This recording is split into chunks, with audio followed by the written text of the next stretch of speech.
Thank you so much, and thank you for the invitation. Good afternoon, everybody. Well, I'm very pleased to participate in this conference, which touches upon so many themes related to the ethics of digitalization. And my task today, as Carla Bagnoli mentioned, is to talk about some recent initiatives, which I would like to present as instrumental and conducive to a fair digital community.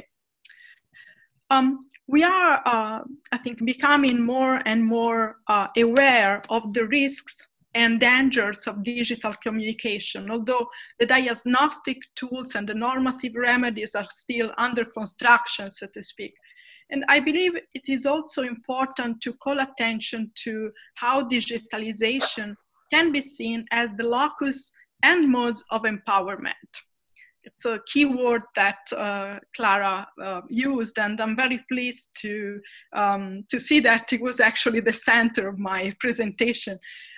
In this spirit, I think I would like to call attention to these activities of this newborn society, the Society of Women in Philosophy. It was born in 2018, following the examples of other similar societies in the USA, in the States, and in the UK.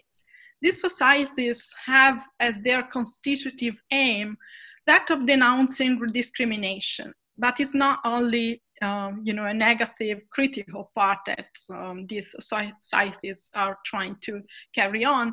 I think they mainly want to divulge women's work and offer mentoring programs. And these programs are very important and in offering especially young scholars a guide, and not a normative guide, but I think, a supporting scheme so that they can fend off the offenses of the real world, so to speak. And in all these ways, these societies, I think, contribute to build a fairer and academic community.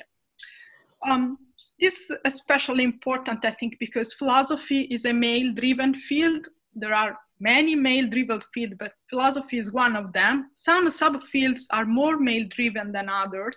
And interestingly, which fields are more hostile to women, so to speak, varies across countries. The situation of women initially is generally alarming in academics as in other domains. And one way to present the problem is to point at the numbers of women in high ranks, academy or administration. But I think numbers don't speak for themselves, and they are not the only way to track the lack of visibility and the prestige that is associated with those positions.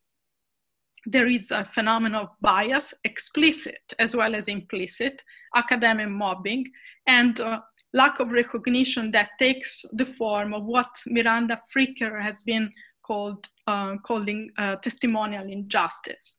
So, I mean, it's not the place here to talk about the various cases that overlap, but I just want to mention that in the first conference of the society that was held in Modena, the scholars have been calling attention to ontology, ethics, and digital communication. And within this community, within this discussion, some have emphasized the importance of role models, female role models, emphasizing new models of scholars that are not gendered. And this seemed to be the trend in a lot of literature, philosophical literature about how to combat, how to fight the idea that philosophy is a male domain. I would like to look elsewhere, and my way of taking up these activities has been the following. We know that there are forms of discriminations connected with digitalization. But since the boundaries of the digital community are not as fixed as those of other concrete communities, there is a real possibility of overcoming gatekeeping, which is one indirect but very substantive and very obnoxious form of discrimination.